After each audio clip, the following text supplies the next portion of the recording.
রসে ভরা ভরপুর আমাদের বিভাগে রংপুর। আমি এই মুহূর্তে দাঁড়িয়ে আছি রংপুর বিভাগে বদরগঞ্জ থানার 12 নং ইউনিয়ন কুতুবপুর স্কুল অ্যান্ড কলেজে।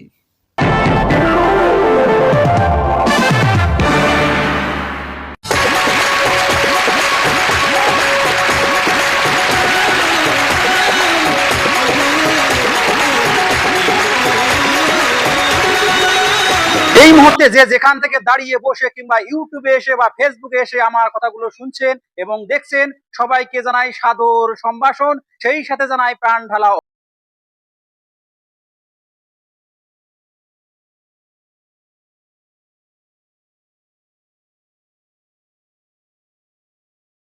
শাহ রাদিয়াল্লাহু ধর্মপ্রচার করতে এসে এই স্থানে বসে ইবাদত বন্দী করতেন।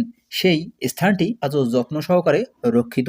স্থানটি মাজার শরীফ হিসাবে অনেকের নিকট বিবেচিত হলেও আসলে এটি খানকাহ শরীফ নামে পরিচিত। হযরত কুতুব শাহ এর জন্মভূমি কোথায় এবং কবে তিনি এই এলাকায় এসে ধর্মপ্রচার করেছেন তা অজানা আজও। তিনি এক স্থানে বসে ধর্মপ্রচার করেননি। তার ধর্মপ্রচার পদ্ধতি ছিল কলন্তর পীরদের মতো, অর্থাৎ যাযাবরের মতো। তার নাম অনুসারে অত্র ইউনিয়নের নামকরণ করা হয় কুতুবপুর ইউনিয়ন। 1973 সালে এই শিক্ষা প্রতিষ্ঠানটি প্রতিষ্ঠিত হয় এবং সেই সাথে এই শিক্ষা প্রতিষ্ঠানে মোট শিক্ষার্থীর সংখ্যা প্রায় 1000-এর অধিক। দেখা হবে অন্য কোনো ভিডিওতে। আজকের মতো বিদায় নিচ্ছি। খোদা হাফেজ।